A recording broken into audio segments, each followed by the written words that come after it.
very much. Magandang hapon sa inyo. No? I live here. Malapit lang ako dito nakatira. So, sometimes I go to mass here together with my children.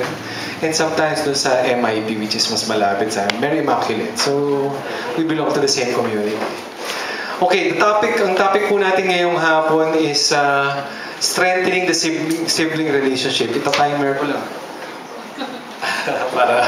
para mag-track tayo sa time. Okay? Gumagana ba yung clicker? Parang hindi, ano? Alright.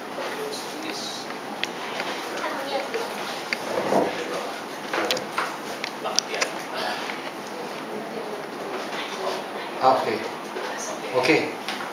Okay. So, let me begin with some questions. I think medyo diverse yung natin, yung grupo natin. I see young people and I see younger people. Politically correct. Okay, so let's start with the question. Okay. Who among here are parents? Parents, ha? Mga magulang. Okay. So, who among here, do sa mga parents na who among you have one child? Isa lang. Okay, good. Very productive. Gusto natin yan, di ba? Oo. Hindi kasi, I think the world deserves more children from good families. So, di ba? So, konti lang naman. So, ito naman gusto kong makita. How many have more than 2 or more? 2 or more children? Yes. I love you guys. Okay, next is, sino? Siguro lahat naman tayo nandito. Sino sa atin yung only son or only daughter sa pamilya? At tayo mismo, only son tayo or only daughter? Wala tayong kapatid, yung mga walang kapatid. Isa lang. Okay. Okay din, walang problema. Pero happy kasi 1 out of dami. So, how many may kapatid? Lahat, ano? Halos lahat, ano? Kung isa lang yung walang may kapatid, I'm sure lahat may kapatid. So, this makes it really very beautiful. Napakaganda. Kasi syempre, di ba, I mean, all of us are, hindi lang tayo isa dito, ano? Where Philippines is one of the, siguro pinakamagandang population growth over the past few years. So, in fact, yung migration, sa dami ng mga tao sa Pilipinas, nag-o-open na tayo sa ibang bansa. Diba? Nakakapunta tayo sa ibang bansa. No? They're opening their country for us. So, in case you don't know, we're actually dominating the world. The brown race is dominating. Because of migration, bumababa ang population ng ibang bansa, tayo tumataas. And they are needing more and more Filipinos abroad. 25% yata ng mga nurses sa Amerika puro Pilipino. Anyway, we'll talk about that separately. Okay, there are 4 things na gusto kong sabihin, gusto kong pag-usapan natin ngayong hapon na to. Number 1 is, of course, ang objective natin, hindi pala makita pag ganito. No? So, objective natin is strengthening the sibling relationship. How do we strengthen the sibling relationship? Paano natin mapagtitibay o mapagbubuti yung relationship natin sa ating mga kapatid, or if you have children na bata pa, this is very very applicable, especially kasi syempre mga kabataan ng pag-asa, so kailangan medyo mas maalagaan natin ng maayos, because eventually these are the very same people who will govern the government, who will take care of the government. May di-discuss tayo yung sibling facts. To arrive sa strengthening the sibling relationship, kailangan natin malaman ano ba yung mga importanteng bagay na kailangan natin maintindihan sa mga magkakapatid. Okay? Alam natin, minsan may konting problema sa magkapatid. It's true. And I think it's normal. Pero kailangan natin maintindihan ano ba yung nagkukos ng friction na ito sa mga magkakapatid. And you will be surprised that all of us are just normal if in case we have disagreements with our mga kapatid. No? Next one, how would you know if the fight is too much? Kung medyo nagkakaroon kayo ng konting hindi pagkakaintindihan ng magkapatid, o kaya yung mga anak nyo hindi nagkakaintindihan, normal ba yun? Ano ba yung normal at hindi normal? Kasi kung hindi normal, that's the time we do something about it. Pero kung normal lang, you let them resolve it. Parang gano'n na sinasabi. And then of course, that's the time we reach how to strengthen it. Naintindihan na natin yung mga elements, what is influencing it. punta tayo dun sa paano natin pagtitibayan. Paano natin pagtitibayan yung relationship natin sa ating mga kapatid. Okay? Let me start with a winning idea. Okay? The winning idea is both good and bad. No? Ang idea. Ang ideology, pumupunta yan sa isang bansa at bumababa sa mga tao. At kung ano man yon, kung mabuti, mas mapapabuti ang bansa. Pag hindi magandang ideology, napapasama. In 1793, there's this thing called Malthusian theory. Malthusian theory is conceptualized by Robert Malthus. Si Robert Malthus ay isang I forgot kung ano yung actually job niya. But he came out with this document saying that ang population sobrang umaangat pero ang supply, ang scarcity, there's supply na hindi ganoon kataas, na-outpace. At darating sa punto na ma-outpace yung supply and yung pagdami ng tao sa pagdami ng supply. So ibig sabihin magugutom ang tao. This was adopted. This is a dangerous ideology kasi in-adapt siya ng mundo. So in-adapt siya ni Henry Kissinger ng Amerika. He's the State Secretary ng Amerika noong 1973 to 77. At nilabas niya yung NSSM o National Security Supply Memorandum. Ano ba sinasaad rito? Na ang mga bansa na sobrang taas ng population aagawin ang resources ng mga bansa na hindi ganun kataas ang population. That's why in-introduce yung too much contraceptives. Kaya nagbagsakan ng population ng ibang bansa. Well, hindi siya masyadong nakapenetrate dito sa Pilipinas because we're strong, our freight here is pretty much strong. So, yung contraceptives, hindi siya masyadong nakapenetrate. So, 50 years after, there's no scarcity. It's still okay. You know why? Because people nagagawa ng paraan ng tao. We always find a solution. There's no scarcity. Parang energy din. Energy. Sabi nila, wala na. Yung oil, paubos na. But look at now. 30 years ago, sabi nila, mauubos na yung oil. But look at what happened now. We're not dependent too much on oil. Undependent na tayo sa mga renewable energy, di ba? Katulad ng mga solar at kung ano-ano pa. So, because people are smart, nag-i-evolve tayo at gumagawa tayo ng paraan. Ngayon lang, ang alam natin, yung lettuce dati, sa Baguio lang meron yan. Pwede ka na mag-grow ng lettuce in a controlled environment. Kahit sa loob ng bahay, pipitasin mo na lang. Sino makakaisip na mangyayari yun?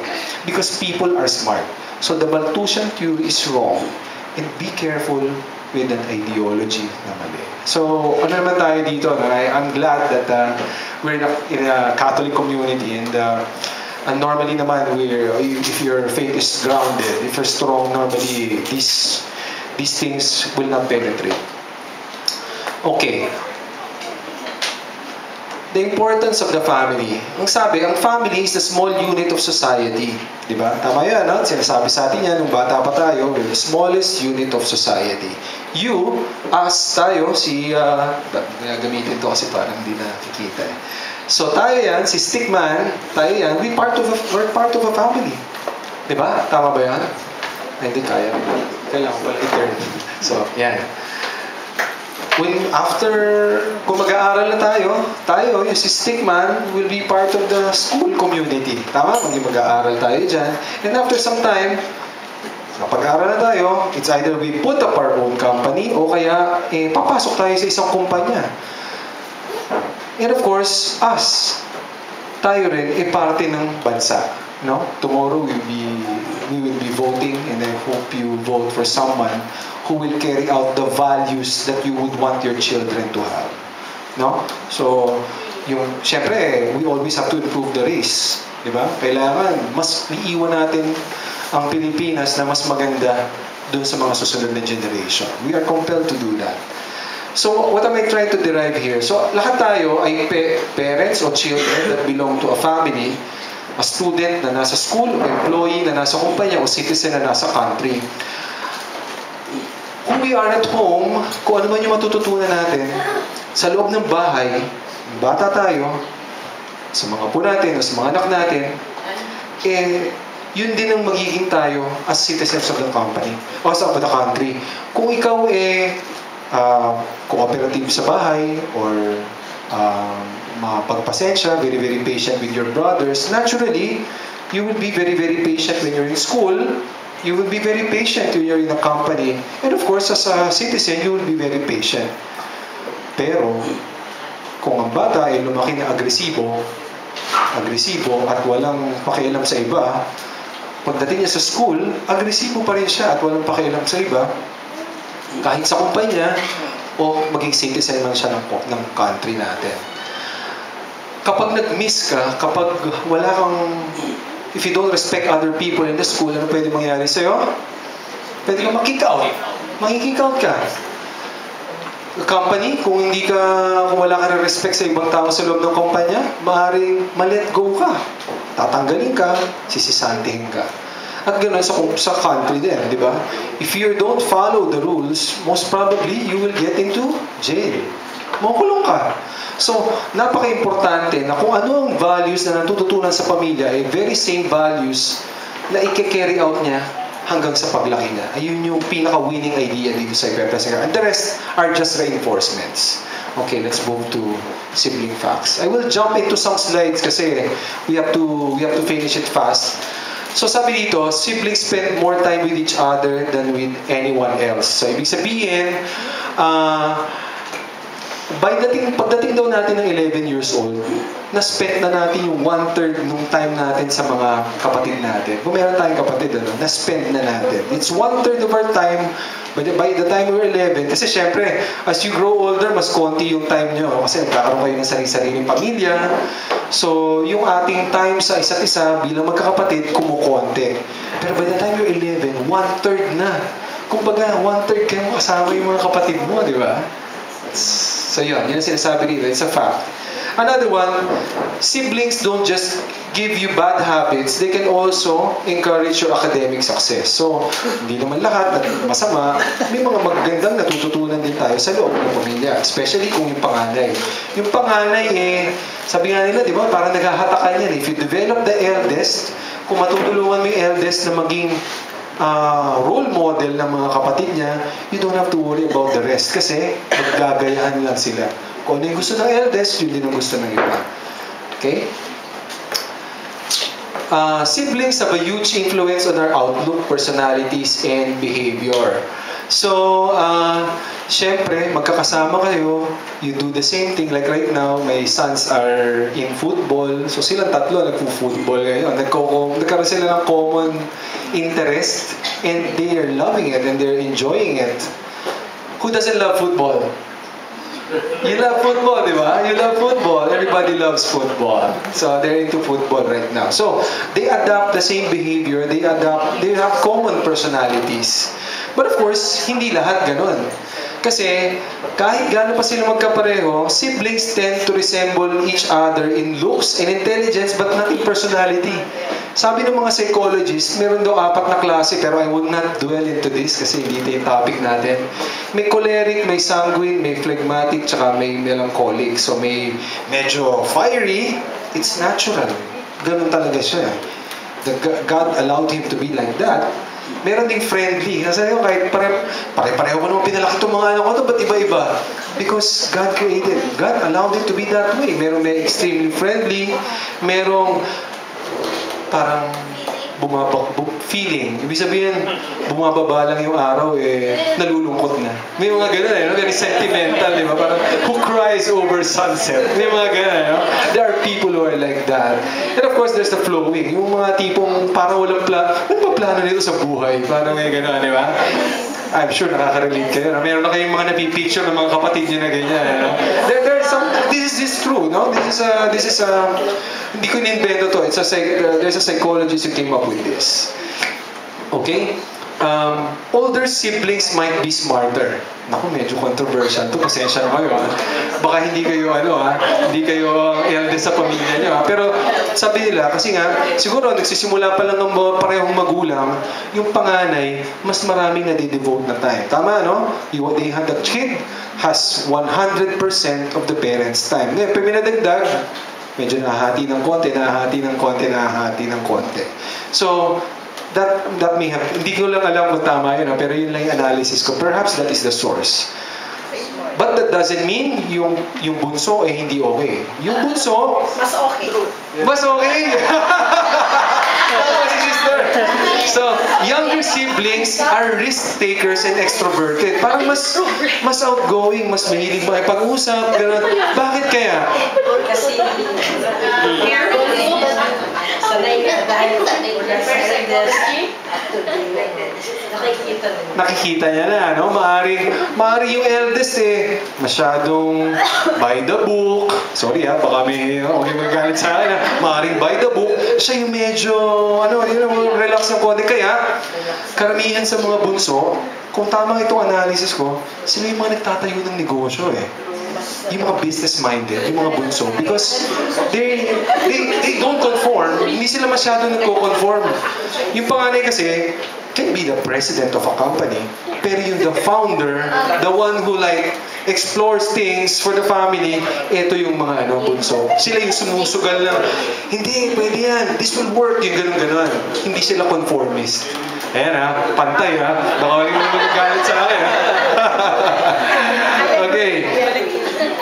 Sabi rin dito, only about half of the siblings share the same level of economic and educational success. So hindi lahat magiging mahirap, hindi lahat magiging average, hindi lahat magiging mayaman. Maaaring kalahati, nasa pareho kayong average, o kalahati doon sa pamilya, parehong may kaya, o kalahati medyo hindi. Which is the best? Because since we are brothers, matutulungan natin yung kapatid natin, no? If we're raised to be generous, kahit kung tayo yung napunta sa magandang kabuhayan or katayuan sa buhay, mas matutulungan natin yung mga kapatid natin. Kids with siblings might be more sensitive when it comes to relationships. So, unfortunately, tatlo yung lalaki kong anak, so wala kaming babae sa bahay. So, they don't know how to interact. And Don Bosco pa nag-aaral. So, yung interaction nila sa babae, very, very slim. Last week, 3 Sundays ago, we had a get-together kasi parang birthday nung pamangkin ko na babae. Ang in-invite niya, si mga classmate niya na babae. My son medyo hindi marunong mag-behave. Parang yung mga patawan niya, mga patawan ng mga lalaki. So one of the girls look like that and say, what is this guy doing? Parang ganun siya, parang tinignan niya yung gano'n. No? Sorry, the guys are here. Not him. Okay. Next topic. Having siblings keeps your weight low. Medyo mas pumapayat daw tayo pag may kapatid tayo. Dahil ba sa konsumisyon niya?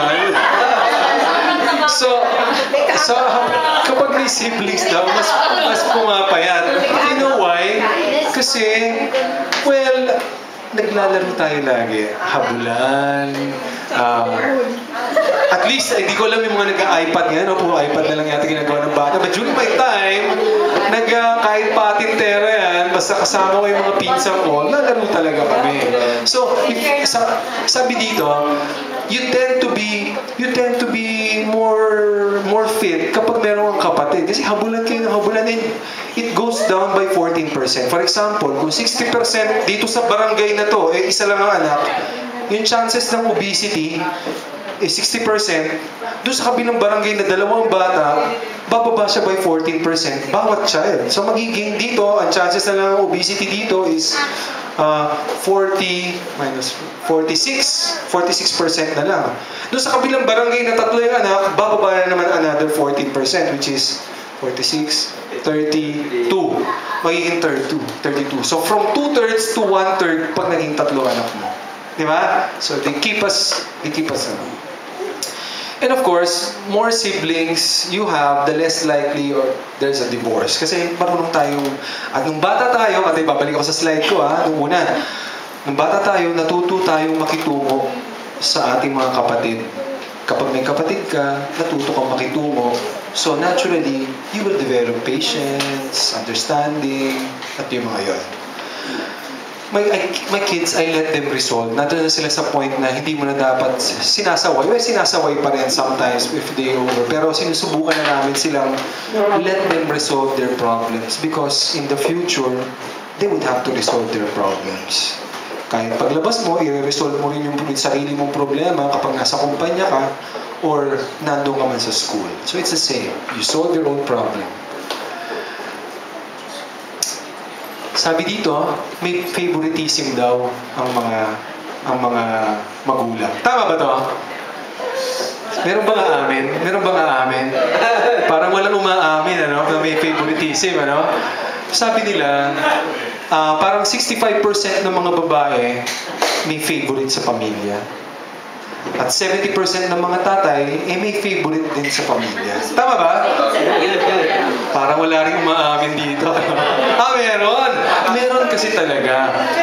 Meron daw talaga. Yung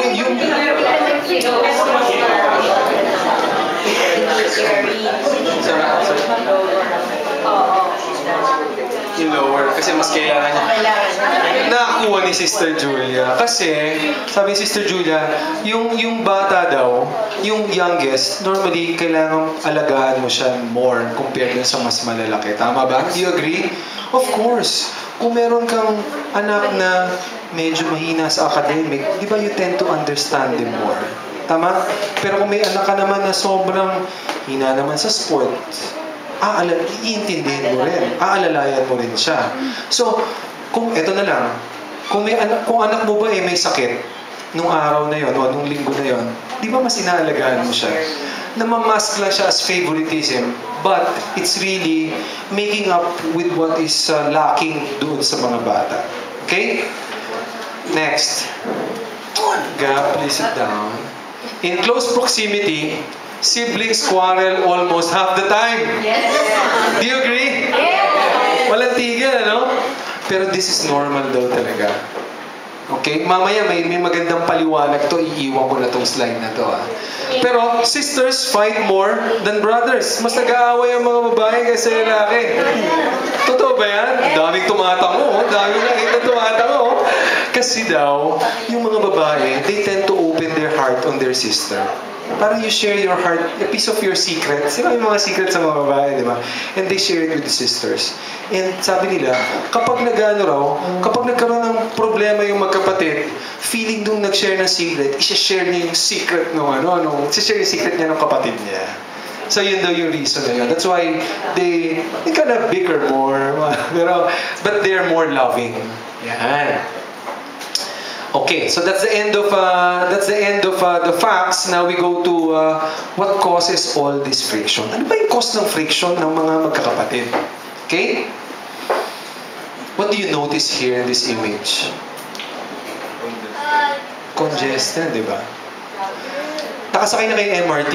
Yes. Nakasakay kayo ng MRT 25 years ago or 20 years ago or maybe perhaps 30 years ago. Hindi kasi siksikan ngayon, di ba? Ang traffic, ano pansin natin sa traffic ngayon? Of course, mga taga-Doña Soledad tayo dumadaan lahat, di ba? Tayo ang nag-define ng traffic sa Pilipinas, di ba? So, ano yung traffic before then traffic now?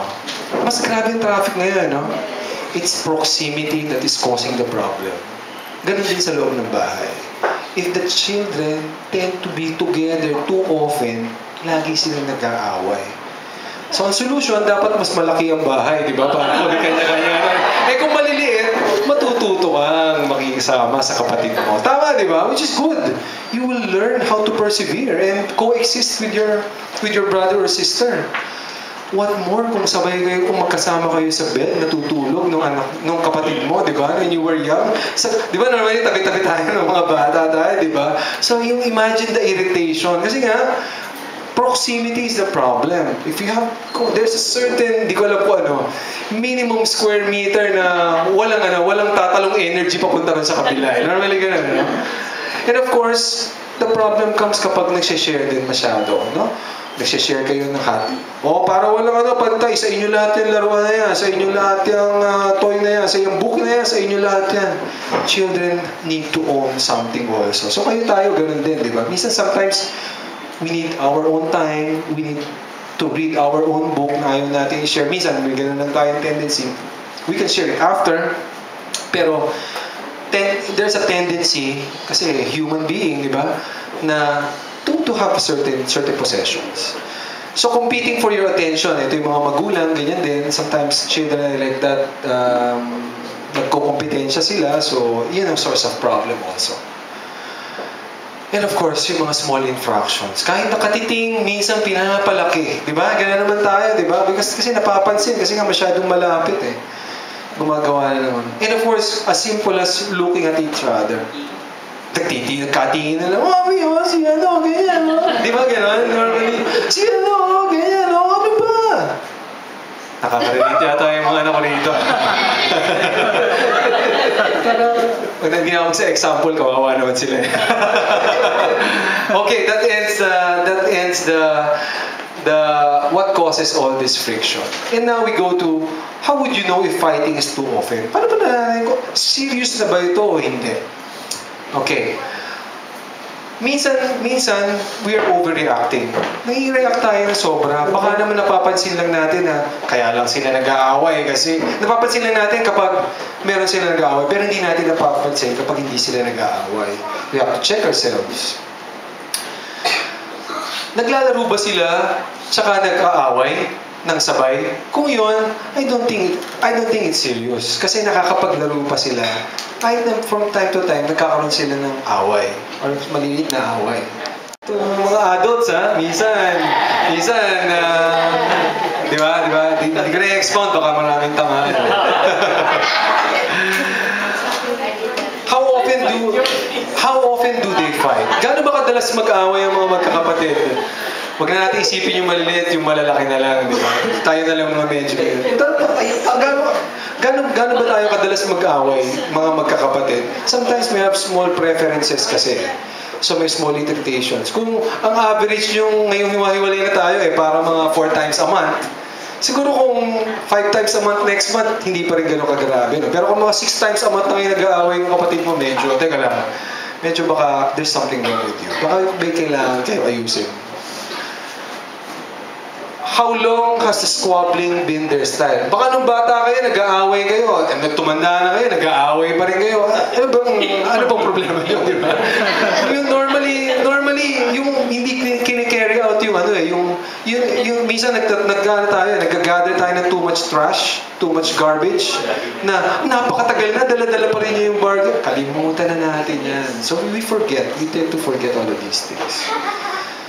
So it is unnatural. It's normal for us to have small fights with our children, pero it's not normal kung yung squabbling natin tumatagal ng taon o kaya ng buwan. Okay? Oops. Okay. Strengthening the relationship. Sabi lang dito, never let them play against each other. These are sports, not sports, ha? Yung parang, bakit ganyan ka, Gilbert, kunyari, ba't ganyan ka naman? Hindi mo ganyan yung kuya mo. Alay, lagot. So normally, gano'n, ate, ba't ka naman ganyan? Ba't si kuya, ganito kami katratuhin? Sometimes, may gano'n, If you tend to compare, nakikita yung kung what is lacking on the other person. Okay? Don't complain, criticize, or mock a sibling who isn't in the room. Kung hindi nasa room, of course, Stephen Covey, basic yan, di ba? Stephen Covey revolutionized it, but of course, this is from the Lord. Do not backbite. Do not say bad things about people, especially those who are not there, because they cannot defend themselves. So don't say bad things about our kapatid, lalo na kapag wala siya doon. No? That doesn't have to be kapatid, kahit na sino, di ba? Next, don't openly favor one sibling over the other. Kasi syempre, mararamdaman niya, pinapaboran ko yung kapatid. Every time na lang na uutang pinauutang mo ako, di mo ako pinapautang, parang gano'n. Let's try to be more sensitive about what the others will do, even if they're not part of it. Stop putting labels. Ito, si ganito to, si itong apo ko na to, okay, itong anak ko na to, this is the athlete.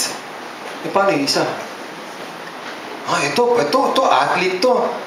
Hindi, ano ka naman magaling ka naman sa ganyan But of course, it creates a void dun sa bata na hindi ako athlete. Siya yung athlete. Parang ganun.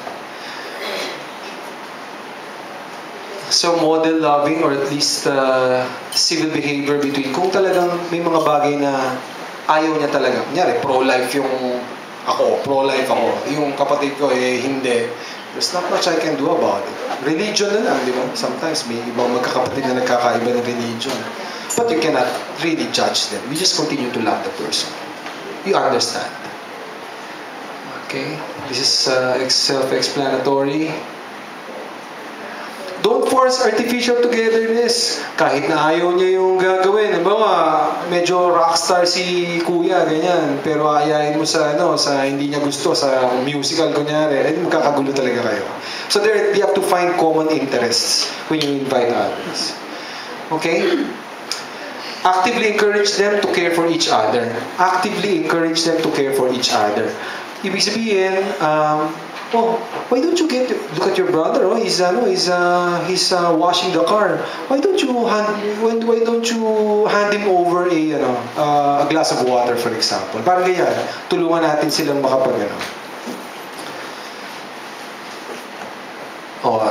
and remind them to defend each other when there's trouble outside the home. So, it helps kung in your absence, because one day we're all gonna be gone. And we have to tell them that they have to rely on each other. Okay? Allow them to gum up against you, the parents. So, yung mga, minsan, hayaan mo lang medyo tukso-tuksoin ka ng anak mo. Dapat di naman rinig. Pero, okay lang naman yun. Medyo they're gonna tease you. I play with my kids a lot. Siyempre, yung mga lalaki, iisa yung isip eh. Parang, medyo... May isa akong anak na medyo hindi ko makonect dati. Ang style niya pala, gusto niya jokes. So, I have to, hindi kasi ako ma-joke. But since ganun yung style niya, he likes jokes, I kind of changed my strategy. And na-develop yung namin, yung aming relationship. Okay? And of course, always listen seriously to your child if he has a problem with siblings. Lagi yan eh. Hindi lang basta no, hindi, wala yan, ganyan. But you have to listen also. I don't know, if you go to McDonald's on a Sunday morning, I'm a regular sa McDonald's sa Sunday morning because I do one-on-ones with all these 3 boys, isa-isa. One-on-one. So, Sunday, lumalabas kami, I peel them like a banana. Binabalatan ko sila, isa-isa. Inaalam ko kung ano nangyari sa'yo nung week na yon, anong nangyari. Then there's so many things, there are so many strategies to peel a child. For example, what happened to you this week? Who's your favorite classmate? Who's not? Who's classmate that is so annoying? Why? Who's your favorite teacher? Why don't you like the other teacher? What is she doing? So with that, na-examine ko lahat yung ginagawa ng anak ko. Nakukuha ko kung ano yung nasa kanya, naiintindihan ko kung anong klase ugali siya. By just devoting 1.5 hour on a Sunday with each one of them per month. Sabi rin sa akin ng kaibigan ko na nagturo nun na, when you start investing in your kids at an early age, you won't have problem they won't have problem opening up pagtanda na nila. It's a problem eh. Teenager, magtatago na yan. Pero kung tinuruan mo silang mag-open up sa'yo, you created an avenue para makapag-usap kayo, eventually, he will open up, kahit na malaki. And who knows, when I'm already gone, my sons will remember that Sunday morning sa McDonald's na magkakasama kami. So, next is talk openly about the value of having siblings. Napaka-importante, yun yung dinidiscuss natin yun, di ba? To discuss the value of siblings. So, we openly how important the kuya is, the younger brother is. And, sabi ko nga kanina, hindi ko masyadong pinapansin kapag nandun na sa stage na yun kasi yung control kasi nasa atin when the kids are younger. Pag medyo bago mo sila bitawan sa mundo, kailangan sisiguraduhin mo na handa sila. Tama, di ba? You agree?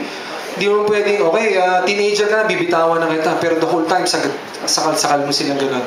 I let them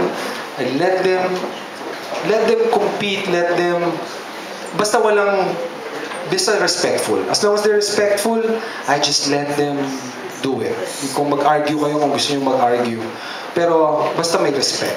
So in the future, ganun din naman, di ba? When you go to a company, you have to battle your ideas with another person. Kapag nagpunta ka sa somebody in the government, ganun din naman, di ba? So you just have to train them, you just have to practice yung magkaroon na sila ng sariling principle para hindi masyadong dependent. And of course, nothing beats teaching the children to pray. Teaching the children to pray and encourage them to pray for each other. Kasi if all things fail, if both of them are upright children, upright people, you won't have problems. Okay? They can always resolve their concerns. So that's the end of the strengthening relationship talk. So we discussed about the facts, what causes the friction, di ba? Sinabi natin kung ano yung mga nakaka-influence dun sa friction na yun. Naintindihan natin na kung gaano ba kadami yung friction, talaga bang makikialam na tayo kung kailan tayo makikialam at kailan hindi, kapag excessive, di ba? And of course, diniscuss na natin yung ways to strengthen the relationship. Okay? Again, who we are at home is who we will be as citizens of the country. Kung paano na-develop ang bata sa loob ng pamilya, ganun din siya sa school, sa kumpanya man, o sa bansa natin. Okay? Ayan. I just leave this video na panoorin na natin. Sibling care.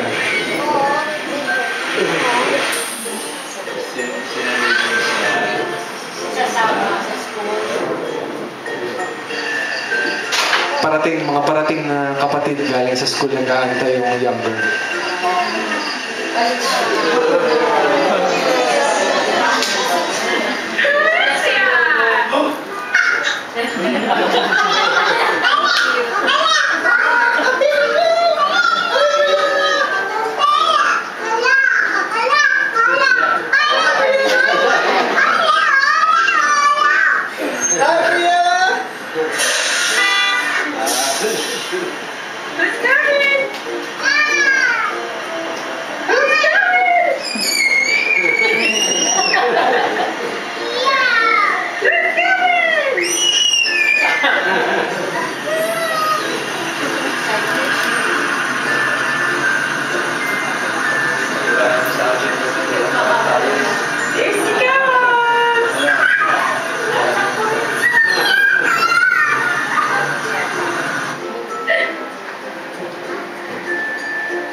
Meron ba tayong question? May question? Paano pag kambal?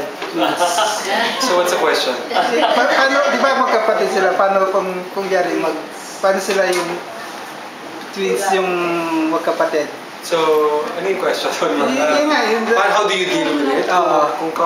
Kung kambal, normally kasi, kapag may konting problema, when they're growing up, maliliit, wala pa naman masyado yan. Kung dalawa yung kambal, o kahit na hindi kambal, kahit magkalapit lang edad, you have to make sure na yung attention meron pareho. Nung dalawa pa lang yung anak namin, at nagkakaroon ng, may konting away na ganyan, we break them. Kinukuha namin pareho. One takes care of the other, I take care of the other. Ilalabas namin yung environment. Kung gano'n na, kung in the matters of squabbling, o kaya kung may problema sila. O kung nung tatlo, medyo may konting problema kasi tatlo na, dumadami. But the thing is, kailangan yung affirmation. You have to kaya nga yung one-on-one. Kung meron sigurong takeaway na importante dito, I would encourage you to spend time with your little ones para makuha mo na kagad yung loob nila at a younger age. Para love ka talaga nila. Especially, kung lalaki, dapat sa tatay. Kasi kumukuha ng karakter sa tatay yung mga lalaki. Yung babae, sa nanay. Kasi kinukuha niya yung gentleness ng nanay. Kaya minsan nagkakaroon ng mga lalaki na, di ba, na medyo may problema tayo, di ba? Medyo feminine yung mga lalaki. Because lumalaki sila sa nanay. So, lalaki, batang lalaki, kumukuha ng strength yan sa lalaki, sa tatay. So, if the idea of a fatherhood is just tagabigay ng pera, darating kasi yung panahon na hindi mo na kaya magbigay ng pera sa anak mo. O hindi na kailangan yung pera mo. But, what you have to leave is the relationship. More than the money that you nabibigay mo, it's really the relationship. Questions?